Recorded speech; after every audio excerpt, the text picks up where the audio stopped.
Putin का शासन प्रतिदिन कमजोर होता जा रहा है और इसके कारण स्पष्ट है। आंतरिक विभाजन, युद्ध प्रयासों में गिरावट और यूक्रेन की लगातार हमले। इन हमलों से पुतिन के पतन में महत्वपूर्ण योगदान रहा है। इस समय रूसी अर्थव्यवस्था काफी हद तक रक्षा उद्योग पर निर्भर है। इन हमलों के कारण रक्षा उद्योग और रूसी अर्थव्यवस्था दोनों गिरते जा रहे हैं। पुतिन सत्ता में बने रहने के लिए क्या करेंगे? रूस बिखरता जा रहा है, धार्मिक तनाव तेजी से बढ़ रहा है। इसी बीच यूक्रेन रूसी फैक्ट्रियों पर हमले कर रहा है जो रूसी सेना की रीढ़ हैं। बस कल ही यूक्रेन की रक्षा सेनाओं ने चेबोक्सारी में रूसी प्रोग्रेस प्लांट पर हमले की पुष्टि की, जहां रूस द्वारा इस्तेमाल किए जाने वाले सैन्य उपकरणों के हिस्से बनाए जाते हैं। इस प्लांट ने अपनी सभी गतिविधियां बंद कर दी हैं, जैसा कि आप इस क्लिप में देख सकते हैं। हमले में जोरदार धमाका हुआ। यह रही वह क्लिप।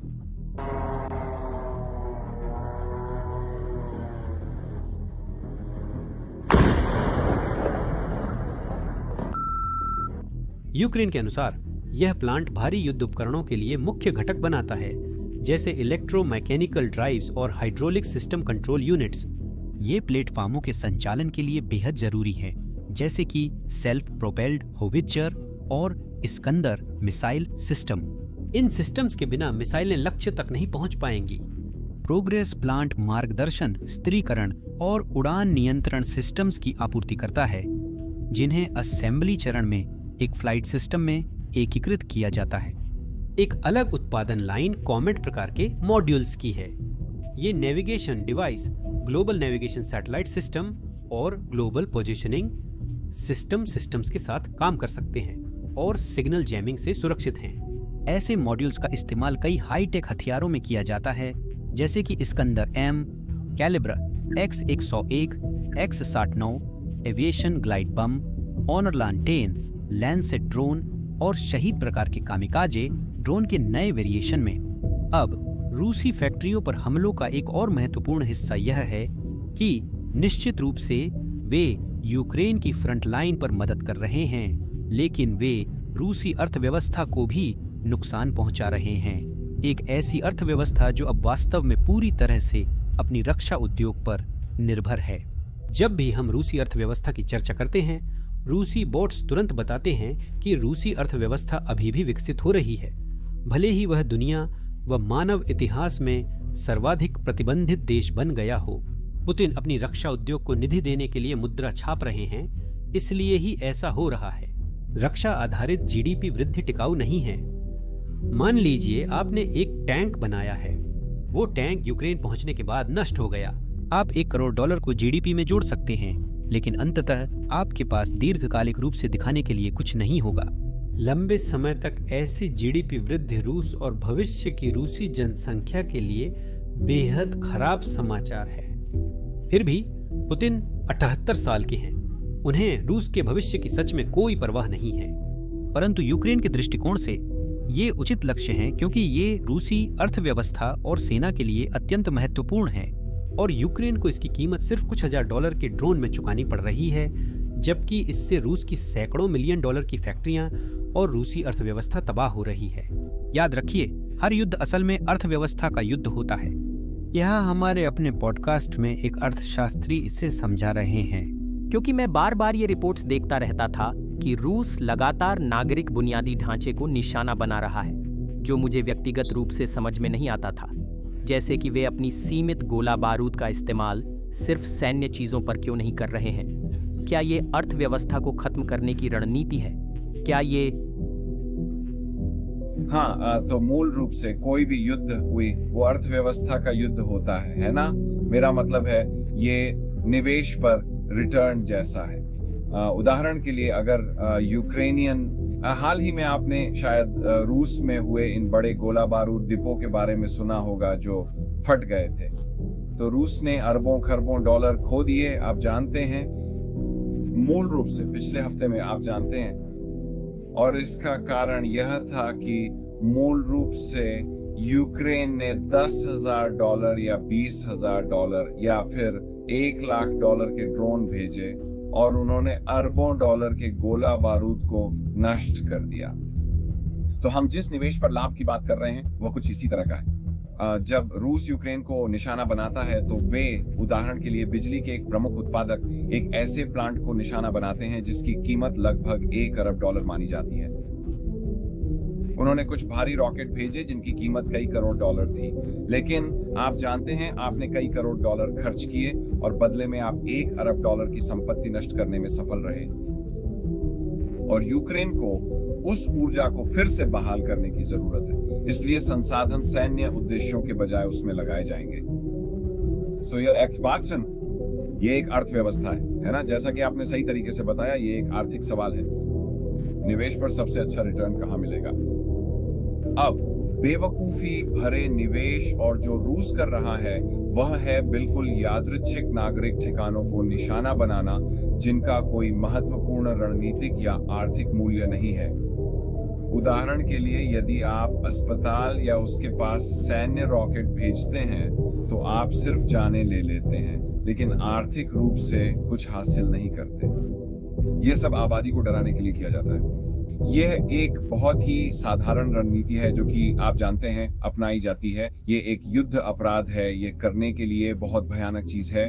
और रूस आमतौर पर डबल टैपिंग करता है जब वे एक रॉकेट भेजते हैं, फिर पुलिस, फायर फाइटर और मेडिकल वर्कर अंदर आते हैं और फिर वे एक और रॉकेट भेजते हैं ताकि आप नागरिकों को मारें और भी ज्यादा हताहत हों और नागरिक और यूक्रेनी लोग और ज्यादा थक जाते हैं और वे सोचते हैं कि सरकार को किसी भी कीमत पर यह युद्ध रोकना चाहिए, लेकिन ये काम नहीं करता। अब तक यूक्रेनी आबादी और मनोबल बहुत ऊंचा है, वे इसे स्वीकार करने को तैयार नहीं है और वास्तव में अभी जेलेंस्की यूक्रेन के राष्ट्रपति अपने ही लोगों के एक तरह से बंदी हैं। आप जानते हैं वे चाहें भी तो अगर कोई उन्हें बातचीत के लिए मजबूर भी करे तो वे नहीं कर सकते क्योंकि लोग नहीं चाहते।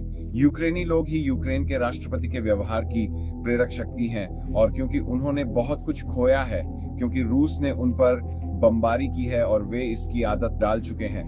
आप जानते हैं वे युद्ध के बीच में, इन भयानक अपराधों के बीच में जीने के आदी हो गए हैं और वे कहते हैं कि नहीं, जब तक आप यहाँ से बाहर नहीं जाते और आपने जो कुछ किया है उसकी कीमत नहीं चुकाते तब तक कोई शांति नहीं होगी। इसलिए यह कई उद्देश्यों को पूरा करता है। जैसा मैंने कहा, इनमें से कुछ समझ में आते हैं और कुछ बिल्कुल भी नहीं। यह अर्थव्यवस्था का युद्ध है और यूक्रेन ने पिछले कुछ हफ्तों में अपना खेल ऊपर उठा लिया है।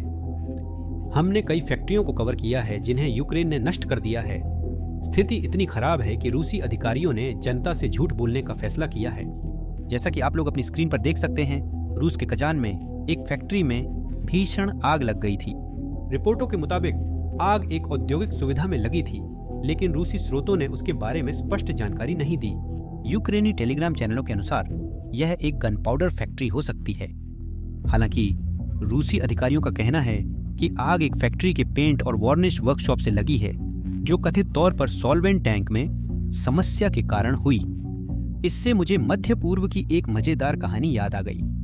कुछ हफ्ते पहले अमेरिका ने यमन में हूथियों के विरुद्ध ऑपरेशन रफ राइडर्स चलाया था। हर बार जब भी हम हमला करते और घोषणा करते कि हमने किसी संगठन के प्रमुख या हूथियों के किसी हिस्से को निशाना बनाया है, हूथी ने बाहर आकर कहा कि वह आदमी मर गया है। वह उस इमारत में था जहां अमेरिकी हमला हुआ था, परंतु उसकी मृत्यु हृदयाघात से हुई। उसकी मृत्यु अमेरिकी हमले से नहीं हुई। यही ठीक वही है जो रूस यहाँ कर रहा है, जहाँ वे कह रहे हैं, हाँ, जो आग आप लोग देख रहे हैं वो आग है, लेकिन वो बस किसी टैंक की किसी समस्या से है। यूक्रेनियन रूस पर हमला नहीं कर रहे हैं। इस झूठ का एकमात्र कारण सीधा है। रूसी मीडिया लंबे समय से रूसी नागरिकों को बता रही है कि यूक्रेनी नेतृत्व अयोग्य, भ्रष्ट है और उन्हें अपने कार्यों का ज्ञान नहीं है। वे नशे में धुत नेता हैं जो एक अवैध देश चला रहे हैं। अब वे रूस के अंदर हमला कर रहे हैं और ऐसे झटके दे रहे हैं जो रूस ने द्वितीय विश्व युद्ध के बाद से नहीं झेले हैं। रूसी नागरिक अब उन्हें बताई जा रही कहानी पर प्रश्न उठा रहे हैं। वे पूछ रहे हैं कि क्या यूक्रेनी नेता वास्तव में अयोग्य हैं या रूसी मीडिया उनके बारे में झूठ बोल रही है। यही कारण है कि पुतिन ने अपना रुख और कठोर कर दिया है। अब यह कहने के बजाय कि यूक्रेन रूस पर हमला कर रहा है, अब वह बस कह रहे हैं, अरे ये तो बस एक सीधी गलती है। फैक्ट्री में आग माचिस जलाने की वजह से लगी है। और वो बॉम्बर्स जो अभी हाल ही में तबाह हुए, याद हैं? अरे वो यूक्रेन नहीं था, वो यूके था। रूसी विदेश मंत्री सरगेई लावरोव रूसी नागरिकों से कह रहे हैं कि वे मजाक नहीं कर रहे हैं। खुद सुनिए, यह असली क्लिप है, कोई एआई क्लिप नहीं। उन्होंने यही कहा था। हालांकि कौन जानता है, शायद कुछ अमेरिकी विशेष सेवाएं जड़ता में शामिल हों, लेकिन ब्रिटिश वो तो 100% है। और वो सिर्फ ब्रिटेन को ही दोष नहीं दे रहे हैं, वो ये भी कह रहे हैं कि कुछ अमेरिकी एजेंसियां भी जड़ता के कारण इसमें शामिल हैं। वे शुरू से ही शामिल रहे हैं और अभी भी अपनी भागीदारी जारी रखे हुए हैं। उन्होंने जो कहा उसने आपको आश्चर्यचकित कर दिया होगा। रूस में एक सम्मेलन चल रहा है और वे एलन मस्क के पिता जेफरी सैक्स और जैक्सन हिंकल के साथ मंच साझा कर रहे हैं। 2 अमेरिकी देशभक्त रूस जा रहे हैं और पश्चिम की बुराइयों के बारे में बात कर रहे हैं। मुझे लगता है कि उनका नाम इसी तरह बोला जाता है। अब रूस यह सम्मेलन एक ही कारण से कर रहा है, पश्चिम और यूक्रेन दोनों को दोष दो। यह तानाशाहों की पुरानी चाल है। आंतरिक समस्याओं और विरोध का सामना करते समय बाहरी समस्या पैदा करना उचित समाधान नहीं है। युद्ध शुरू कर दो, किसी और को दोष दो और फिर लोगों का ध्यान अपनी असफलताओं से भटका दो। रूस की अर्थव्यवस्था संकट में है, इसलिए पुतिन रूसी नागरिकों का ध्यान देश की समस्याओं से भटकाने की हर संभव कोशिश कर रहे हैं। मैगजीन रूस की आर्थिक चुनौतियों को उजागर कर रही है क्योंकि सरकार अर्थव्यवस्था को नियंत्रित करने का प्रयास कर रही है। विशेषज्ञों और उद्यमियों को डर है कि अर्थव्यवस्था अत्यधिक ठंडी हो रही है। माइक्रो इकोनॉमिक विश्लेषण और अल्पकालिक पूर्वानुमान केंद्र के विशेषज्ञों ने गैर सैन्य उद्योग में स्थिरता, खाद्य उत्पादन में गिरावट, कोयला खनन में निरंतर गिरावट, निर्माण सामग्री के उत्पादन में तेज गिरावट, धातु उत्पादन में गिरावट और रूस में कार बिक्री व उत्पादन और कृषि मशीनरी उत्पादन में भारी गिरावट नोट की है। व्यापार समुदाय का माहौल बिगड़ रहा है। एक चीज बढ़ी है और वह है सोवियत संघ। इस व्यक्ति के अनुसार, अंतोन कोब्याकोव, जो राष्ट्रपति पुतिन के सलाहकार हैं, हाल ही में Saint Petersburg International Legal Forum में उन्होंने घोषणा की कि कानूनी दृष्टिकोण से सोवियत संघ अभी भी कहीं न कहीं मौजूद है। यह दावा करते हुए कि जब 1991 में सोवियत संघ का विघटन हुआ था तब कानूनों का उल्लंघन किया गया था। उन्होंने ये बात इसलिए कही ताकि रूस का यूक्रेन में युद्ध मास्को का आंतरिक मामला साबित किया जा सके। अगर सोवियत संघ को सही तरीके से भंग नहीं किया गया तो यह तर्कसंगत है कि कानूनी रूप से यूक्रेन संकट एक आंतरिक प्रक्रिया है। जाहिर तौर पर उनका समर्थन कर रहे हैं रूसी वकीलों के संघ के अध्यक्ष सरगेई स्टेपाशिन, जो पूर्व प्रधानमंत्री भी रह चुके हैं। उन्होंने पुष्टि की कि कानूनी तौर पर 1991 में सोवियत संघ का विघटन गलत तरीके से किया गया था। यदि कानूनी रूप से सोवियत संघ अभी भी मौजूद है तो इसका रूसी संघ की वर्तमान स्थिति पर क्या प्रभाव पड़ता है? हम वर्षों से आपको बता रहे हैं कि यही पुतिन का लक्ष्य है। वह सोवियत संघ का पुनर्निर्माण चाहता है। असल में उन्होंने खुद कहा है कि सोवियत संघ का पतन 20वीं सदी की सबसे बड़ी भू राजनीतिक आपदा थी। अब वह अपनी विरासत के हिस्से के रूप में इसे फिर से बनाना चाहता है। लेकिन दुर्भाग्यवश उन्होंने यूक्रेनी सेना की ताकत और यूक्रेनी जनता की ताकत को बुरी तरह से गलत आंका। वह 3 दिनों में 72 घंटों में कीव पर कब्जा करना चाहता था, लेकिन अब 3 साल से भी ज्यादा हो गए हैं। रूस को 10 लाख से ज्यादा हताहतों का सामना करना पड़ा है और अब पुतिन किसी भी तरह से अपना सपना पूरा करने की कोशिश कर रहे हैं। अब यह बात करने का समय है। रूस जैसी तानाशाही पश्चिमी लोकतंत्रों से भिन्न होती है। उन्हें इस युद्ध में होने वाले मानवीय नुकसान की कोई चिंता नहीं है। रूस ने 1 मिलियन लोग खो दिए हैं और पुतिन 1 मिलियन और खोने को तैयार है। रूस नए हमलों की तैयारी और सैनिक जुटा रहा है क्योंकि पुतिन यूक्रेन को छीनना चाहता है और इसे यूक्रेनी लोग सबसे अच्छे से जानते हैं। वे सदियों से रूस के पड़ोस में डर के साए में रह रहे हैं और जानते हैं कि रूस को रोकने का एकमात्र तरीका ताकत है। उसके दिमाग में यूक्रेन को हराए बिना युद्ध खत्म करना असंभव है। यह उसके लिए एक हार है। हम रूसी मानसिकता को अमेरिका से बेहतर समझते हैं जितना वे खुद को समझते हैं। हम उनके पड़ोसी हैं। ये एक पुराना पड़ोस है। विभिन्न प्रकार के पड़ोस हैं जिनमें युद्ध भी शामिल है। हम उन्हें समझते हैं। आप जानते हैं, पुतिन सोवियत संघ की ताकत को फिर से हासिल करना चाहते हैं। यह असंभव है, पर लगता नहीं कोई है जो उन्हें समझा सके।